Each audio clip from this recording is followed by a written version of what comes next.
మాట్లాడి వచ్చి చెక్ చేసుకోవాలి బంద్ చేసేవాళ్ళు.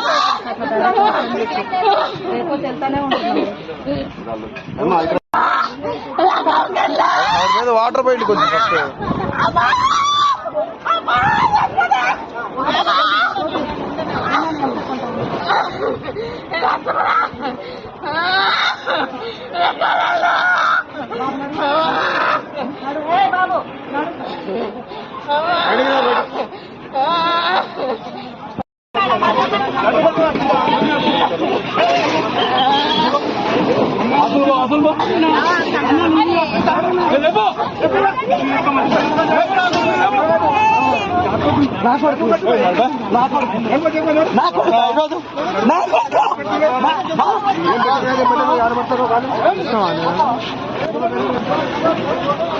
నా కొడుకు అంటున్నా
సార్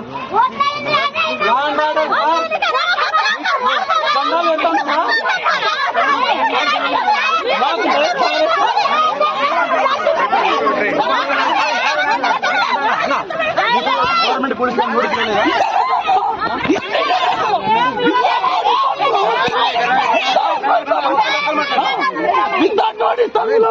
అంటే మీరు సముద్రం నది పక్కన పెట్టుకున్నారు కదా. గత 18 సంవత్సరాల నుంచి ఇక్కడ ఉన్నామన్నా. ఏ రోజు ఏ రోజు అబ్జెక్షన్ చేయాలన్నా ఈ రోజు నాడొచ్చి ఇంత అబ్జెక్షన్ చేస్తున్నా సార్. పూజ చేసి బట్టలు మారలేదు సార్. ఆంజనేయ స్వామి గుడిలో 15 సంవత్సరాల నుంచి పూజ చేస్తున్నా.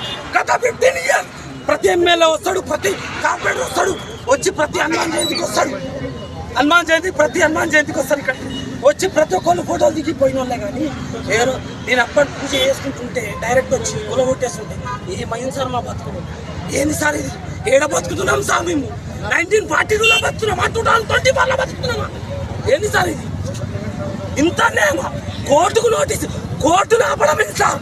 కోర్టు ఎందుకు ధిక్కరిస్తుంది సార్ పబ్లిక్ ని? అంతే కోర్టు కూడా అంతా ఇదైపోయిందా సార్? అంటే కోర్టును కూడా గవర్నమెంట్ ఇట్లా ఆపుకుంటా రేవంత్ రెడ్డి అంతా పెద్ద మనిషి సార్. మేమంతా అంటే ఓట్లు వేసి గెలిపించిన వాడు ఎక్కడ అంతేగా సార్.